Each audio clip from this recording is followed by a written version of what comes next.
네, 국토교통부가 내년 1월부터 공공주택의 분양원가 공개를 기존 12개 항목에서 62개로 확대한다고 발표했습니다.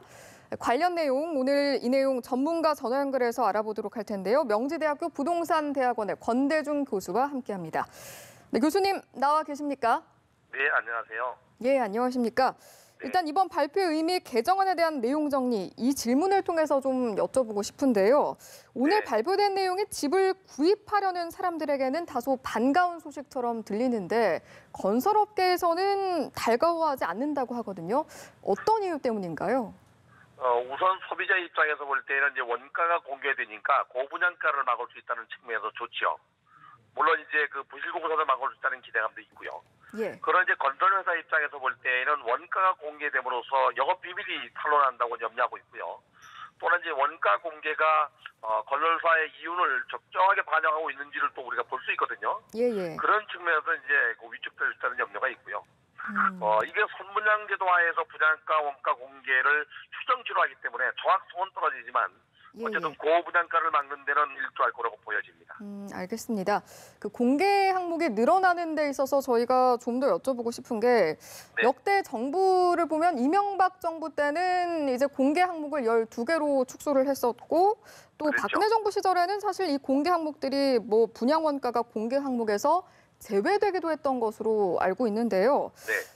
그래서 건설사들이 아파트를 건설하는 데 짓는 비용을 전혀 알 수 없는 지경까지 이르게 됐었잖아요, 교수님. 네. 그럼 지금으로서는 이제 그런 상황은 벌어지지 않는다라고 기대를 해볼 수 있는 상황인 거죠? 지금 제가 조금 정리해서 말씀드릴 거는요. 이명박 정부 때는 그 민간 택지나 공공 택지에 모두 분양가 상한제를 적용했습니다. 예. 박근혜 정부에서는 민간 택지에 대한 분양가 상한제를 폐지함으로써 부동산 가격이 올랐거든요. 예. 특히 이제 강남 지역에 재건축을 하는 아파트들에 대한 분양가 통제를 안 한 거죠. 예.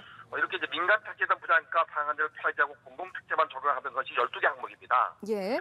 이걸 이번에 62개 항목으로 늘리는 건데 이 분양가 항목만 가지고도 통제는 됩니다. 지금 12개 가지고도. 단지 이제 민간 택지에 대한 분양가 통제를 안 했기 때문에 올랐거든요. 예. 문재인 정부 들어서서 이렇게 이제 구호대책, 지난해 구호대책에서 민간 택지에 대한 분양가 상한제를 적용할 수 있게 완화해놨습니다. 예.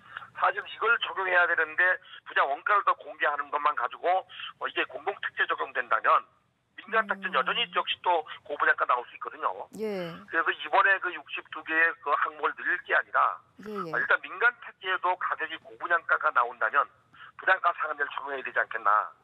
지난해 9월 5일 날 정부가 발표한 그 분양가 상한제 규제 완화가 이 3개월 정도의 그 주택 매매 가격 상승률이 물가의 2배만 올라도 일단 분양가 상한제를 적용할 수 있게 해놨습니다. 그래서 우선 민간 택지나 분양가 상한제 통제가 급선무라고 생각이 됩니다. 그 다음에 항목을 늘려야 되겠죠.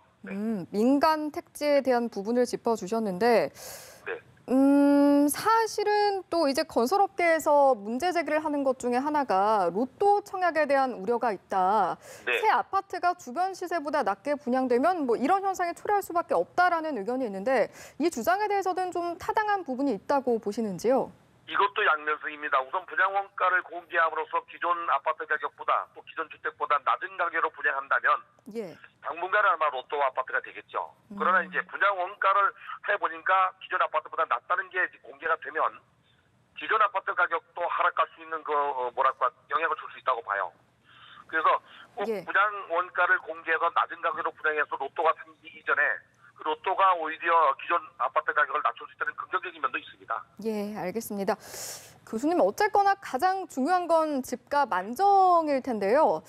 많은 분들께서도 사실 이 부분이 가장 궁금하실 것 같습니다. 이번 정책, 주거 안정에는 어느 정도까지 좀 효과를 기대할 수 있다라고 할 수 있을까요? 우선은 그 지난 9.13 대책에서 그 주택담보대출을 전면 금지시켰거든요, 거의. 1가구 1주택도 뭐 거의 그 전출을 가기 전에는 안 되게 돼 있는데 주택 시장의 가격 상승은 꺾인 것 같습니다. 이렇게 이제 주택 시장의 대출을 막으면 부동산 가격은 꺾이고 하락하거든요. 문제는 이제 이렇게 하락하는 시장에 분양 원가 공개를 또 적용하면 더 그 주택 시장이 침체될 수도 있습니다. 그래서 정부가 내년 1월 1일부터 이제 적용하겠다고 했는데 제가 조금 전에 말씀드린 대로 이제 우선 가격이 오르는 지역은 민간 택지의 분양가 상한제를 적용해야 된다고 보고요. 가격이 하락하는 다른 시장에 또 역시 이렇게 이제 그 강도 높은 규제가 있다면 더 골이 깊어질 수 있기 때문에 건설 시장을 상황을 봐서 시장 상황을 봐서 적용하는 게 더 좋을 것 같습니다. 예, 알겠습니다. 분양가 상한제는 분명히 주택 시장의 안정화를 줍니다. 예, 알겠습니다. 약간의 보완점까지 짚어주셨고요. 아무쪼록 이번 조치로 부동산 시장 더욱 안정화되기를 기대를 해보겠습니다. 지금까지 권대중 명지대 부동산대학원 교수와 함께 이야기 나눠봤습니다. 교수님 고맙습니다. 네, 감사합니다.